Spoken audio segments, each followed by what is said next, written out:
Good evening, my name is Cynthia McKenna and this is Africa, and as you can see, we are still rocking the African Revolution fashion.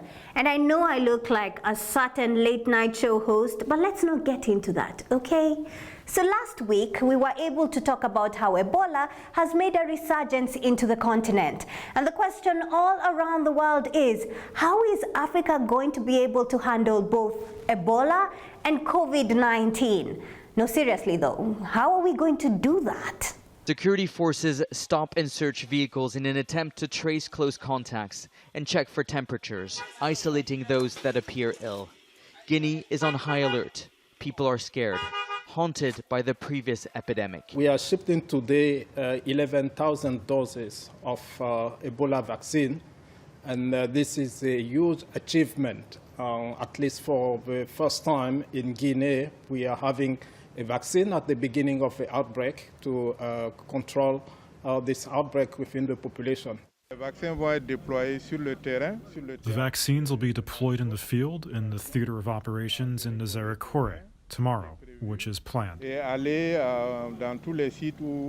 then we'll go to all the sites where we need them to protect the contacts of the patients and encircle the propagation of this epidemic that is a concern for Guinea as well as neighboring countries. Wow, the vaccines in Guinea have already landed. Although 11,000 vaccines, come on WHO, we can do better than that. In 2015, over 11,000 people died and 22,000 were infected across Guinea, Sierra Leone, and Liberia. Ebola was contained thanks to the development of a new vaccine. But the 350,000 doses distributed then expired last December. The UN says new vaccines are on their way. 350,000 doses? Okay, WHO, 11,000 doses are enough for a start. And as you can see right now, the focus is in Guinea, because in Congo there was only one recorded case, and so far they haven't reported any more cases. So this is what is happening in Guinea. The country has 4 confirmed cases and 4 probable cases of the deadly virus, including 5 deaths. In its first resurgence since sweeping through Guinea, Liberia and Sierra Leone between 2013 and 2016, killing 11,300 people. So this is what we're dealing with as a continent. And the details on how the whole Ebola virus spread in Guinea is finally out. It is in this home where Nurse Lucy suffered from a fever, vomiting and diarrhea. A week later, she died in hospital. Health workers were unaware that she had contracted Ebola. During her funeral, relatives and friends hugged her body, contracting the virus. But not her uncle, Dr. Lua, who kept his distance. He says he alerted authorities because he sensed her death was more than simply a personal tragedy. Nurse Lucille was treating her grandmother, who had a fever and was bleeding from her nose and everywhere. We tried to get blood-clotting medicine from the main town. Eventually, the grandmother died and Nurse Haba contracted the illness. I think it goes without saying, you really shouldn't be hugging and kissing the dead. But when I found out that the people of Guinea do this, I wanted to know more, which led me to an article that was written in 2014 about secret burials. Basically, the people who suffered from Ebola were being buried secretly for fear that their loved ones would perform this exact ritual. Now, the people wanted to do this, or would rather risk to do this, because they felt like they had to help their loved ones cross over into their afterlife. Which got me thinking, isn't there a way for them to compromise, for them to adjust, so that the people can still mourn, but at the same time, the virus doesn't get to spread? And you might be thinking, hey, McKenna, you're a Christian. How can you be supporting this? And I have to say, well, I'm a Christian, so I have to support their beliefs if I want them to support mine. Wow. That got too deep, too fast. So anyway, Tanzania's president admits that the country has a COVID-19 problem, and Tanzania finally asks citizens to adhere to the anti-COVID rules. These are the headlines that have been circulating the internet, which got me excited that I had to look for the original clip. Ni mwenye uwezo wa kila kitu. Niwaombe viongozi wa dini, kama ambavyo mmekuwa mkifanya, endeleeni kuhimiza maombi.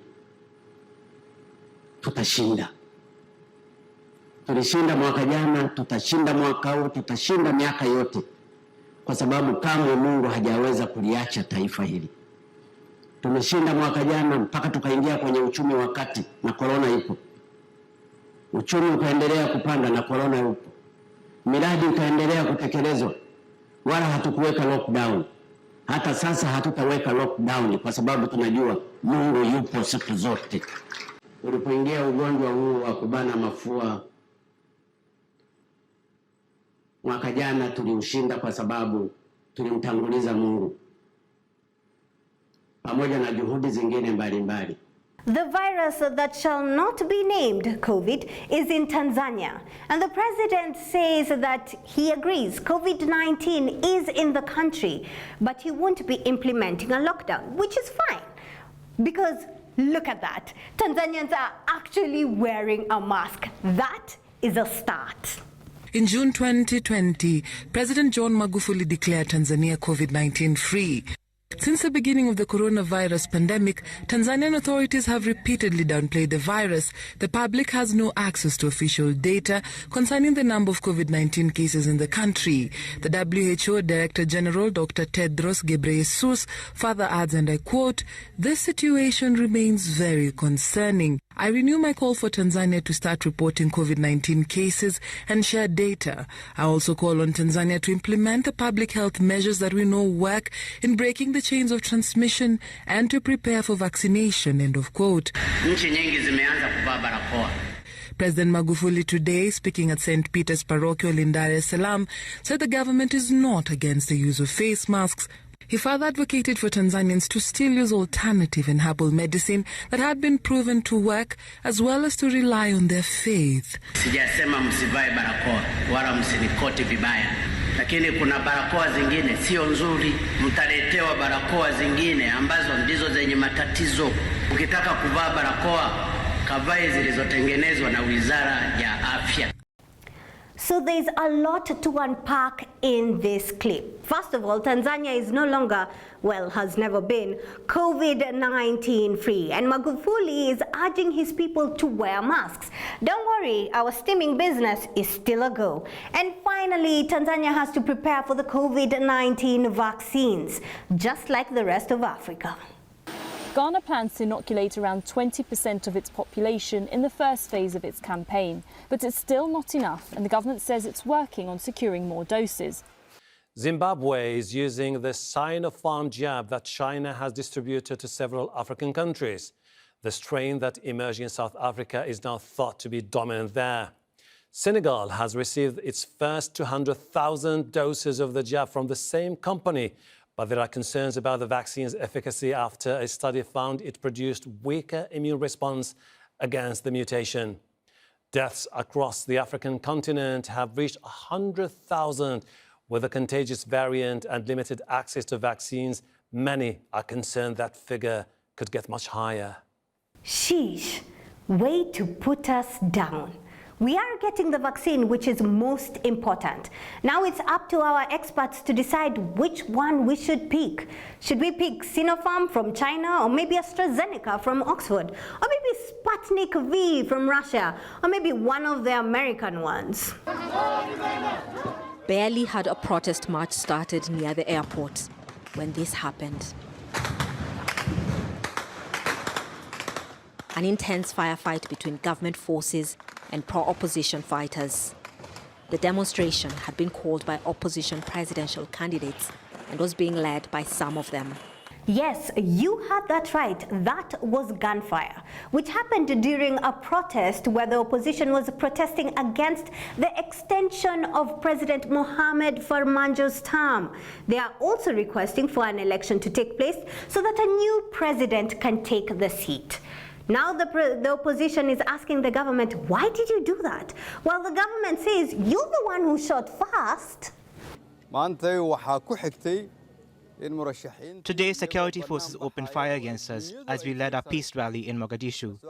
This happened as the event was being widely watched in the media and the world. As a result of this, some have died and others were wounded. But Prime Minister Mohamed Hussein Robles says opposition fighters fired the first shot. Every citizen has the right to demonstrate peacefully, and for the security services to be the ones to guard the demonstrators and ensure their safety. But we will not accept demonstrations guarded by forces outside the state apparatus. This is unacceptable. The Constitution does not accept, and we won't accept it in any shape or form. This is just the usual tango, but it's a shame that the people had to get hurt. Now the UN is calling for Somalia to have a delayed election before more people get hurt. On to Twitter check.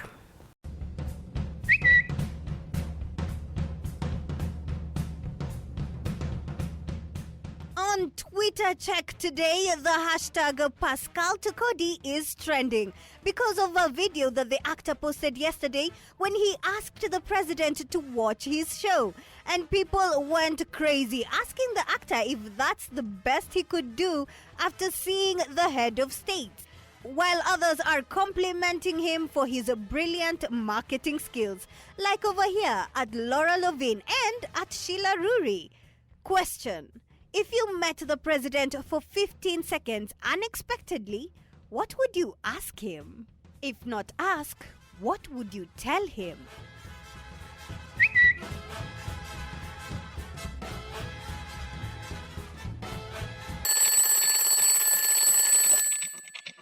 This is the biggest news in Central Africa. The Italian ambassador of the Democratic Republic of Congo was shot along with his bodyguard and his driver while headed to do humanitarian work. According to the government, they were killed by rebels, specifically the FDR militia group.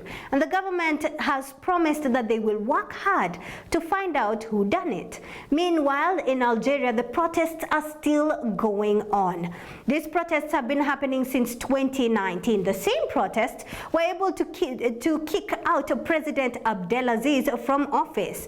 And President Tebboune took over the office, but the people are like, nope, that's not what we wanted. So the protest kept going on until early in 2020, when the protest took a halt because of COVID-19. Now on Monday marked the 2-year anniversary to the protest and therefore re-sparked the entire thing all over again. Meanwhile, in Uganda, Bobi Wine has withdrawn his court case against the electoral results. This is mainly because he felt that the Supreme Court was being biased. Not because he thought maybe he was wrong or maybe he thought Museveni can go for another term. No. He felt that they were being biased. And is this true? I don't know. All I know from the clips I saw is that they were being so harsh. But where does he go from here? What more, or where else do you go after the Supreme Court? I don't know. I'm curious to find out as well. That's it from me. My name is Cynthia McKenna. This is Africa. See you next week, same time, same day on This Is the Day. By the way, did you know that this month was Black History Month? I mean, we're black, we have history, but we have no idea what this is. American problems.